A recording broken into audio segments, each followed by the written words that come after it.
This is the video for the mid-depth cowl. I wanted to do this exercise for a few different reasons. First, this is kind of our first set of exercises that are looking at facings. And then this particular style, the facing is a self-facing, so it's already included in the garment. And with the cowl, the facing is added to the pattern piece here, and then it's actually folded under like this. So when the bodice kind of just drapes like a cowl neck is a loosely draped neckline, you can't see the inside of the raw edges.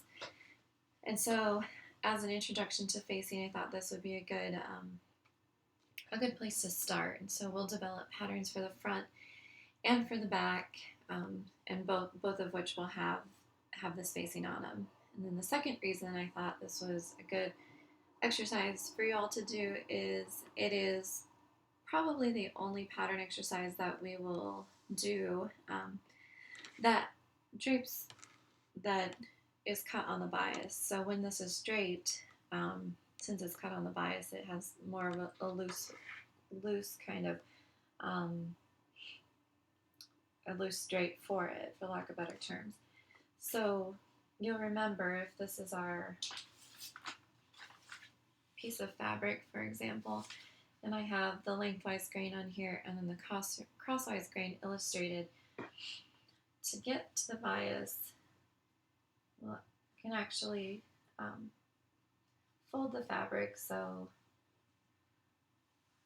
we have edge touching the edge here, and we have this nice diagonal, and then this is the bias of our fabric. So when we have our pattern piece that looks like this line right here is an indicator that this is cut on the bias. So this grain line, it's not the lengthwise grain that we're used to seeing, which runs up and down the middle of the bodice, but it actually cuts across the pattern at a 45-degree angle. And that line, when you lay out your pattern piece on larger fabric, of course, lays directly on that 45-degree angle fold. So it's an interesting pattern to work with, and it's kind of fun because it is done on the bias. So for this, we'll start with the front. And for this pattern, we'll use the single dart front sloper and go ahead and get that trace. This is on page 214 in your books. And I decided to do the mid-depth cowl so you can kind of see like a mid-range of what this might look like. And then of course you can add you can do a lower cowl or a more higher neck relaxed cowl for some different looks. Okay, so as we set this up,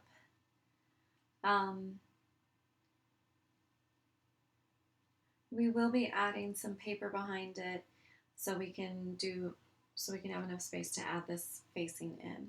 I'm just going to start with it on a regular sheet of paper here, and we'll add those as we go.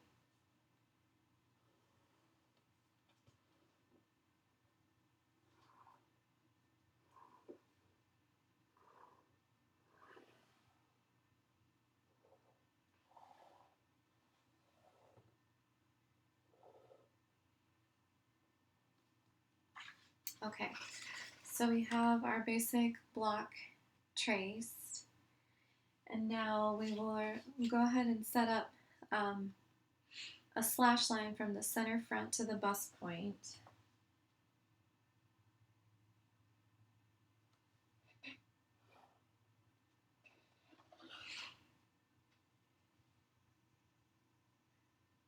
And then we'll find the halfway distance between the neck and that line that we just drew. So mine measures 3 1/4 inches, so I know that needs to be about an inch. It needs to be exactly 1 5/8 inches. So I went ahead and just marked that.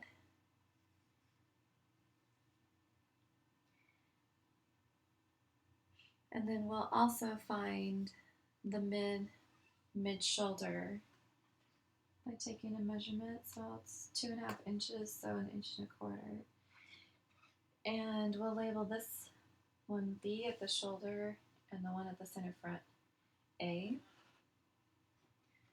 We'll go ahead and create a straight slash line from A to B. And then, as you can see in the book, we'll use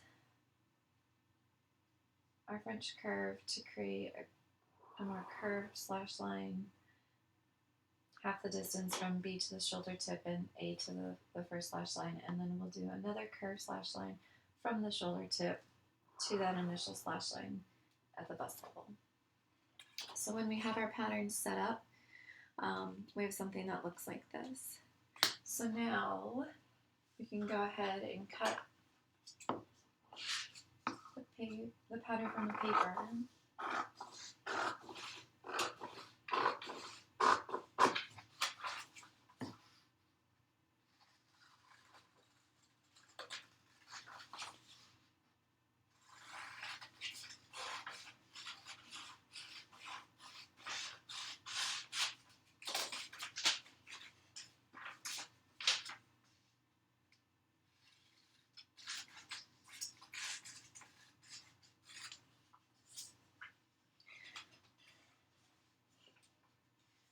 redraw our lines. Always redraw our lines to the bust point so we can go ahead and slash that open.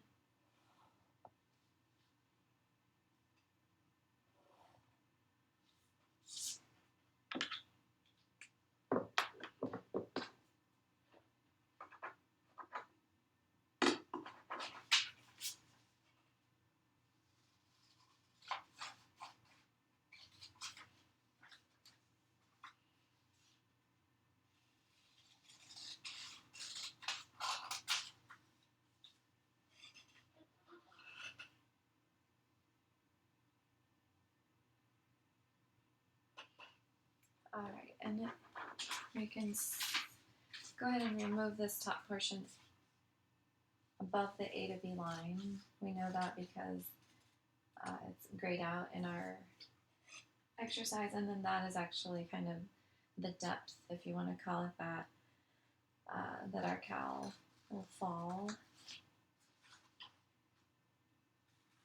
And then we'll open up these slash lines, so we'll cut from the center front to the shoulder, center front to the shoulder, second one,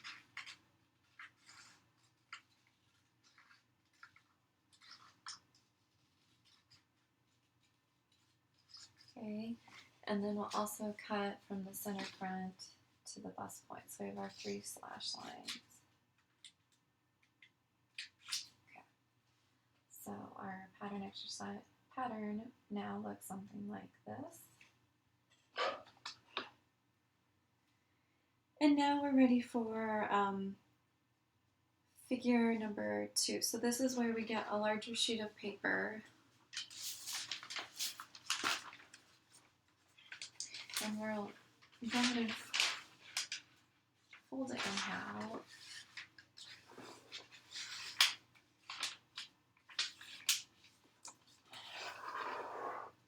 Okay. And so it says to square a guideline 5 inches down from the paper's edge. So we want to square a line 2.5, since we're working in half scale again. So we want this line to be 2.5 inches down from the paper's edge, and we'll go ahead and just square that line. Okay.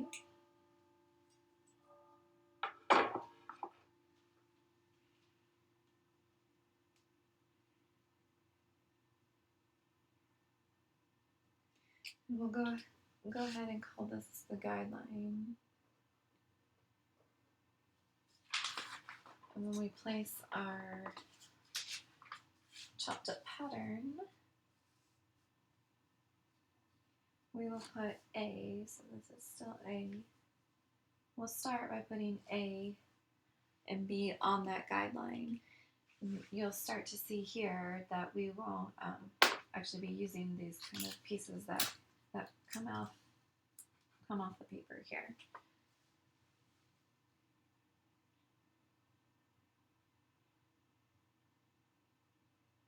And then the center front is also, release that a little bit more because the paper's puckering. The center front is also put onto that folded edge of the paper.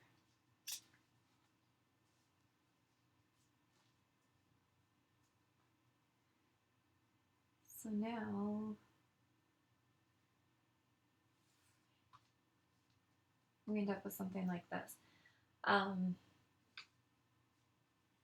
I'm just going to spread the middle one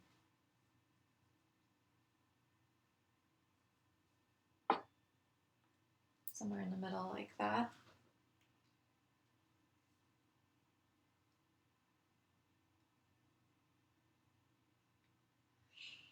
And then the rest of this, so once you put that, once you put the pattern's edge onto the folded edge of the paper behind it,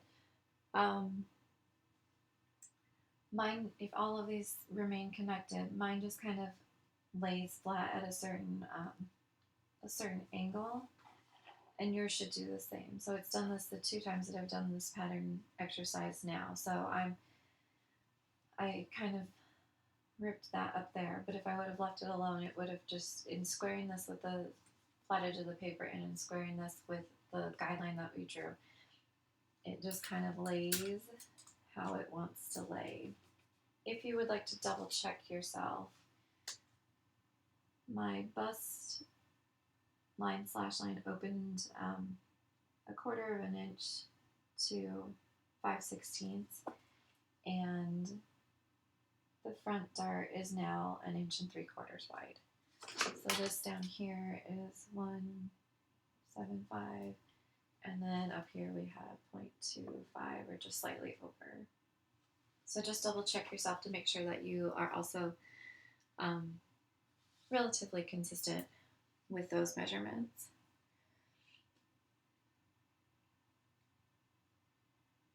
Okay, so now it says to go ahead and trace the pattern from B, which is our guideline up here,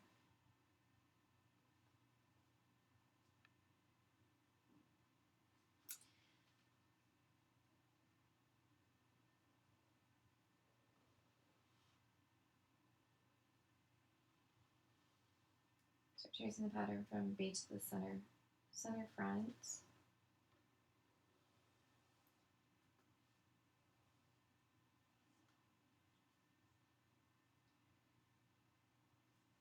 Okay.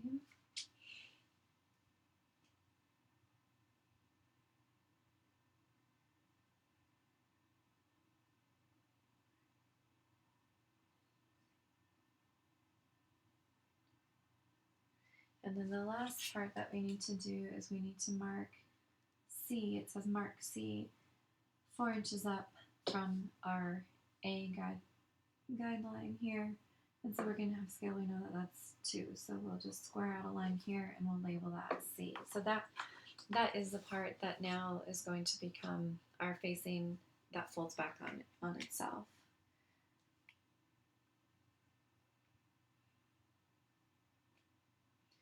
Alright, so I need to go ahead and get my old pattern piece off of here. I need to redraw some of these lines where there was tape, or I didn't have my armhole cut out.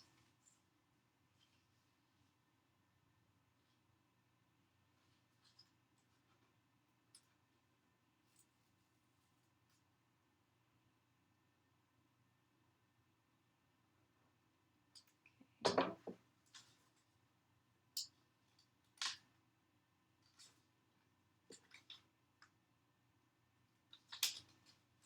I'm just going to fill that back in with my ruler, because And then I didn't trace my arm, cut out my armhole, so I need to make sure that I get that cut out and trace that.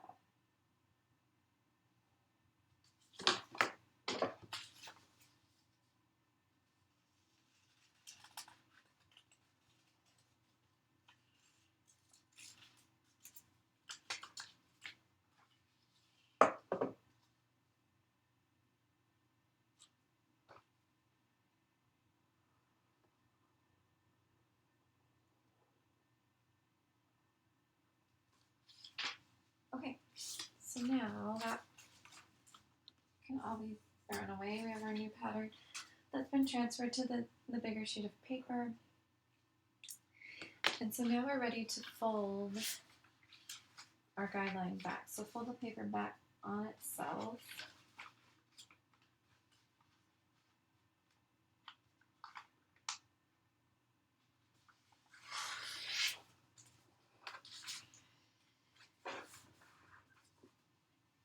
And with your tracing wheel,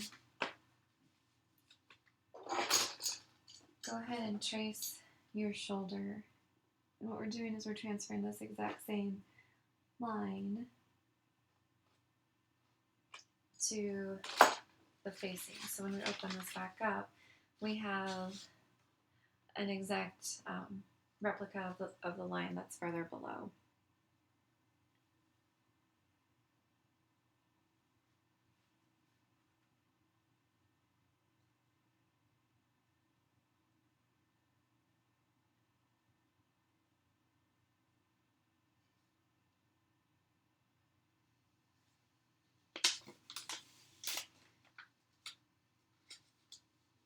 And as we can see in figure 3 here, we can, if you needed to, blend this shoulder line a little bit better, but I think we'll be okay. So like I said, mine's not too curvy, but if you do that, you need to blend the line before you draw your shoulder line.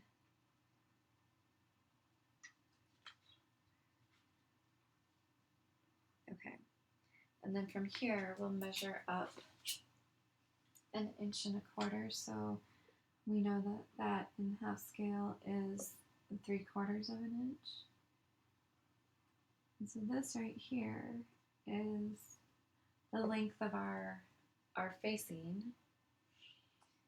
Add a notch right here, so you always notch on a self-folded facing, you always notch where the facing folds.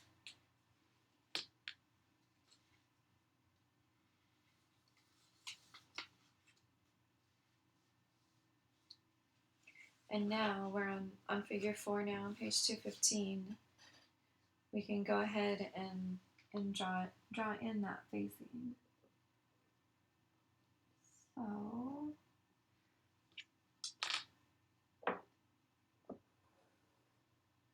to do this, we are using the French curve, and we're going from this 3/4 of an inch, 0.75 measurement from the top of that up to C, which we had previously. So now you have your cowl front pattern piece with the facing, and all that is left to do on the front is to go ahead and drop your dart point.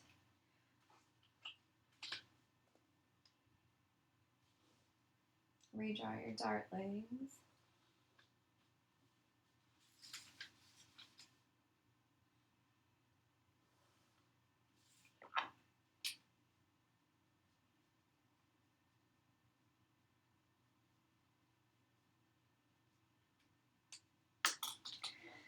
Redraw the dart legs. We'll definitely need to fold that dart. So I'm going to see if I can fold it on the half, because when we cut this out, we will then want to have two halves so we can open it like this. On this pattern, I actually drew in the facing line, so where the facing should fold when it's folded back underneath it. I think it's probably good practice just to continue to do that. So in order to do that here, we'll measure below the line 3/4 of an inch, just like we measured above the line 3/4 of an inch. And we know that the measurement from the guideline to C is 2 inches, so you can indicate, mark 2 inches below that line. And then if we wanted to have that exact same curve, instead of guessing, we can go ahead and with our tracing wheel, just go ahead and trace that too. So now this indicates to the pattern maker that we have a facing, and then that's the line of the facing. And then we have our fold line here, and then we'll also give ourselves a notch at the center front on the folded edge of the paper. Okay, so back to that dart. I'm going to go ahead and try to fold it with one side, so then when we cut out this pattern piece, we just don't have to fold that dart twice.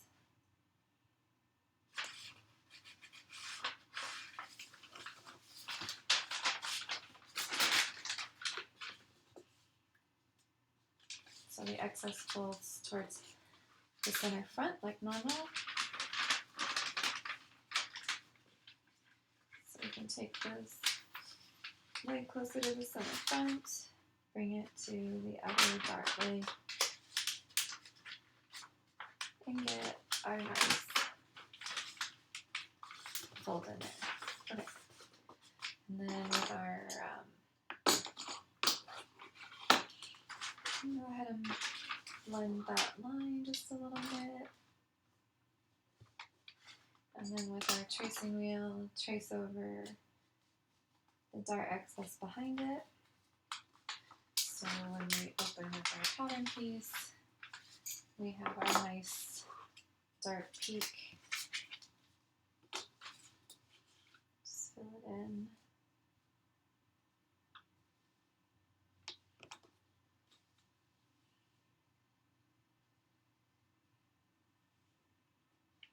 Okay.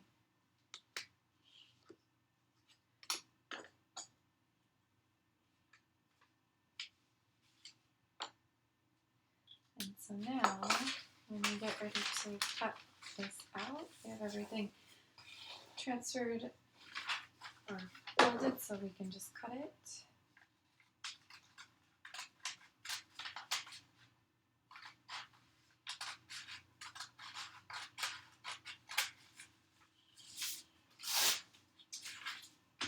And you might be asking, well, why are we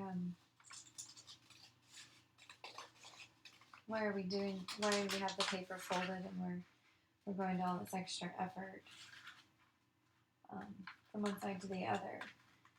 Because the pattern itself is perfectly symmetrical, right? Like we don't have any asymmetric anything, so why don't we just cut this on the fold? And the answer is because it's because this particular pattern is cut on the bias. You can have more control over how it's oriented on the fabric itself. So you wouldn't necessarily need to fold the fabric to get the 90-degree angle. You can have your flat pattern, you can have it open, and you can have typically better fabric consumption and usage. So that's that. So now the very last thing we need to do is we need to indicate that this is cut on the bias. And so we need to draw our grain line at a 45-degree angle across the surface of the pattern. And so to do that, we know that each one of these blocks is a perfect inch, perfect square, so we can just line it up from point to point, draw a line, and that is 45-degree angle. Let's see here. So the other things that we need to be sure that we transfer from side to side include the armhole notch. We need to notch our dart legs and transfer our bust point, or dart point. Transfer our bust point too. We'll just circle one. And redraw our dart legs here. Oops, sorry. I better notch these first.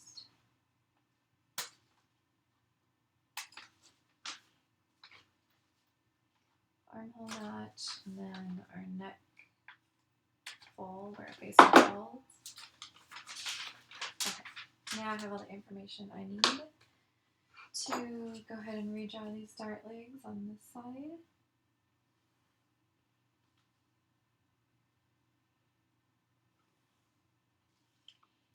Circle our dart points so we know we have our drill holes.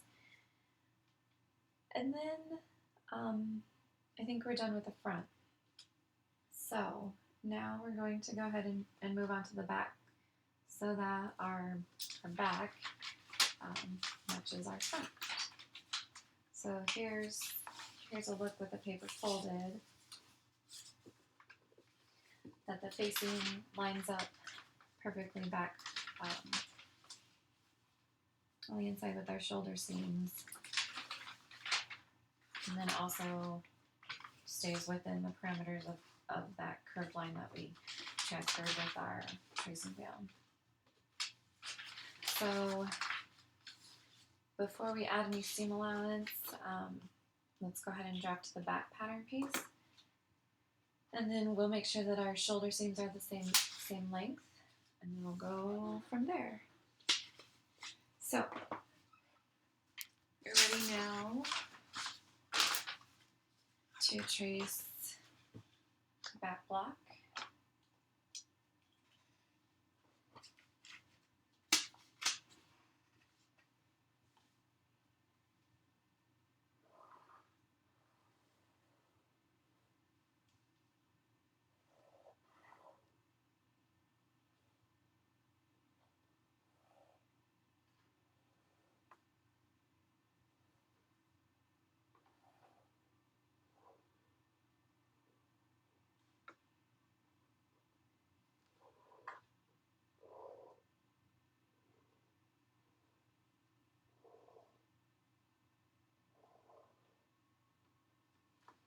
Okay.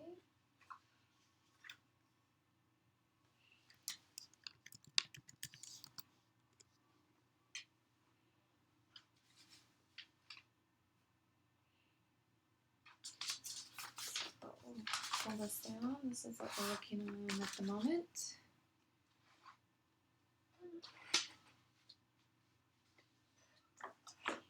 And now we'll mark A, which is the 3/4 of an inch. We're going to drop the back neck 3/4 of an inch.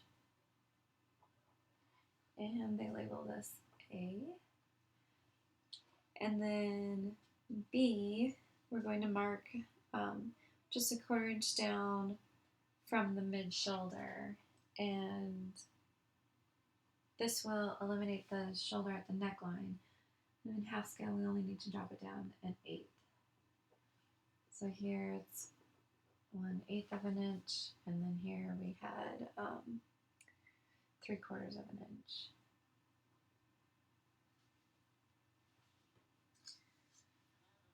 Okay, so we can draw our neckline in here using our French curve. Making sure it's nice and square at the neck.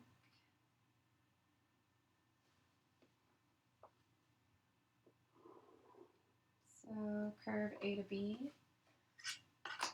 B blends to 0 at the shoulder point. So this now will go away. This will all go away when we cut it out. We can go ahead at this point and measure our front shoulder pattern. So our front shoulder is 1.25 inches, and our back shoulder should also be 1.25 inches. So let me remeasure the front. Yep, 1.25 inches. So I'm just going to go ahead and open up my neckline. So measure 1.25 inches from the shoulder point up here and give myself a new guideline. And then redraw this line a little bit. So my neck ended up being a little too shallow of a curve, I think. Our measurement was a little off here. But ultimately we want our shoulder seams to match, so they should both be 1.25 inches and then 1.25 inches here. Okay, and then for this, we are going to also going to add a center back extension. So at the center back, the book says 1 inch, so we know that we will add 1/2 inch.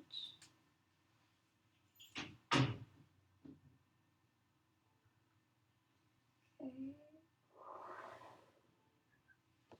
Extend all of our lines, make sure they're nice and square.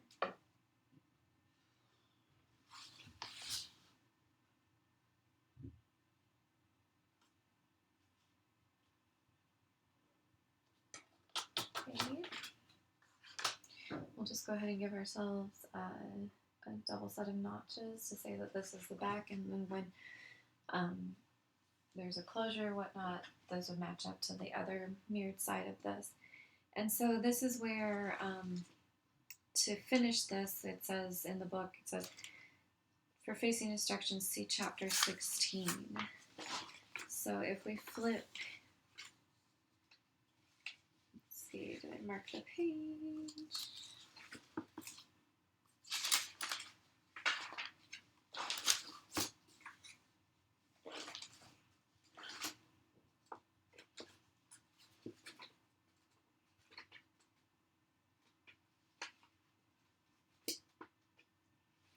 Okay, so if we go to page 336 in the book, it's the start of facings. This is actually where the next pattern exercise will come from. So we know that that for this we're going to do a separate facing. So this will be a separate pattern piece. It's not like the front where we had a folded facing. So we call this a separate facing, and typically they're about, in full scale, about 1.5 inches to 2 inches wide. So we are going to make our facing the exact same measurement that we made the front facing, and we already know that that's 3/4 inch. So from the back neck, we'll measure down 3/4 inch here. And then at the center back neck, they call this for hanger appeal. Actually, the facing can be longer than what it is, let's say, at the shoulder. So if you're looking at this garment and it's hanging on the hanger, you can often see the back neck, and so you want that to look nice and finished too. So just for fun, let's make this, if it's 3/4 inch here at the shoulder, let's make it 1.25 inches at the center back neck. So from there, we use our French curve to give ourselves a nice facing line. And so this will go away. And all of this will be cut away here once we cut our pattern from the paper. The other thing that is good practice for facings is at the shoulder. The facing actually is about 1/16 of an inch smaller, and so when it's flipped inside out, just 1/16 of an inch down from the shoulder, when the facing is sewn in, it lays nice and flat and doesn't add any extra bulk. And by trimming away that extra 1/16 of an inch at the shoulder, it kind of pulls it into the right direction. So let's get these cut. Let's get these cut from the paper.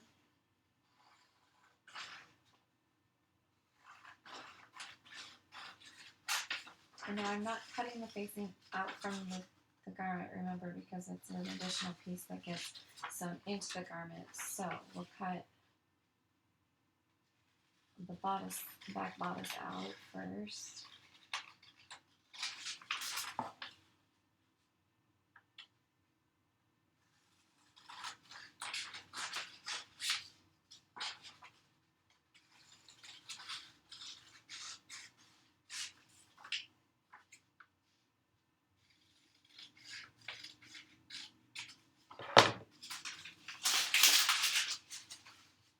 And then with our tracing wheel and another sheet of paper,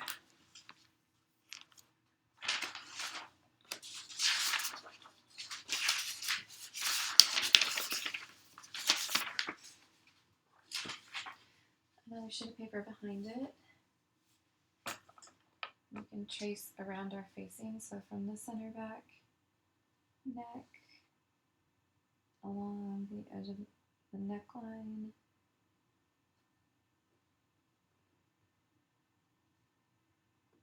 and then the shoulder to the edge of the facing. I'll use the tracing wheel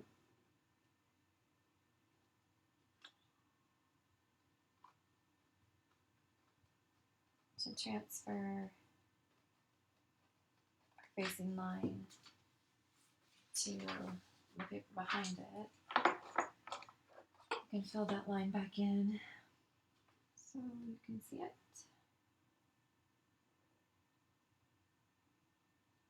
Okay. And this is where we will make the facing just that little bit shorter. So it's a 1/16 of an inch.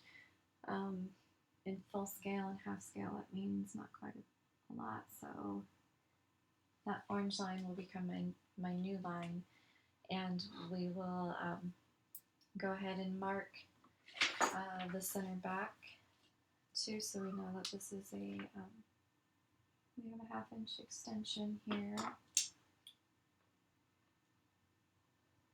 And on both the facing piece and the back bodice, we're going to label these center backs so we know that we have a center back line.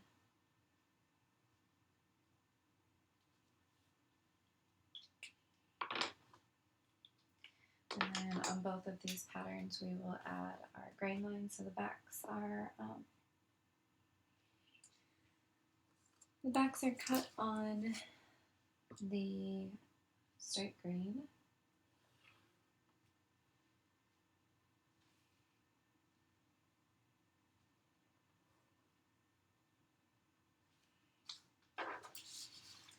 Go ahead and label this area up here facing, so we know what that is. And then you would label your pattern pieces. So this would be mid depth cowl, back bodice, and this would be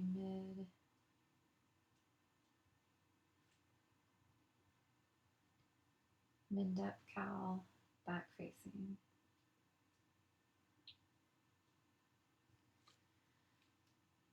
And then at this point, you are ready to fold your dart and add all of your seam allowance. Now, because the facing gets sewn along the neckline here, you can add, as you can see here, maybe on this pattern piece, add a smaller seam allowance because they're going to be sewn together. And after they're sewn, that would be graded off anyway to reduce the bulk before you turn it under. So let's go ahead and do 1/8 of an inch seam allowance on the necklines. 1/8 of an inch. This gets sewn to this edge. 1/8 of an inch. And then everywhere else, we'll do 1/4 inch seam allowance. So shoulder is 1/4 of an inch. Armhole will be 1/4. Side seam hem center back, because you'll need to finish that edge somehow. And then on the facing itself, this edge right here is the edge that still needs to be finished, so it also needs a seam allowance. And so you'll give yourself about 1/4 of an inch seam allowance. So at this point, the back is complete. You're ready to add, take this to another sheet and add your seam allowance.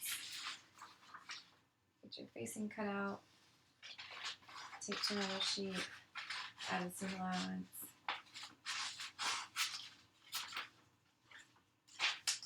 So this pattern exercise, we did really 3 different things. We looked at creating a garment that is, the pattern is cut on the bias, so you can utilize the extra kind of stretchiness and drape of woven fabrics that are cut on the bias. We had a self-faced front, so the facing is built in. And then on the back, we have an example of a separate facing where the back facing is then sewn on at the neck here, flipped around, so it actually lives like this behind the shirt. And then when these two are folded, when the facing is folded on the front and the facing is on the back, they can actually be joined at the shoulder to have a nice finished edge on the inside. So that is the mid-depth cowl. And I was just going to say, on the seam allowance for the front, you can just do 1/4 inch seam allowances all the way around, because this is the edge of the facing that needs to be hemmed. Your shoulder seam is 1/4 of an inch, your armhole's 1/4, side seam is 1/4, and then the bottom needs to be hemmed. So that can also be 1/4. So for this particular pattern exercise, you have 3 different pattern pieces.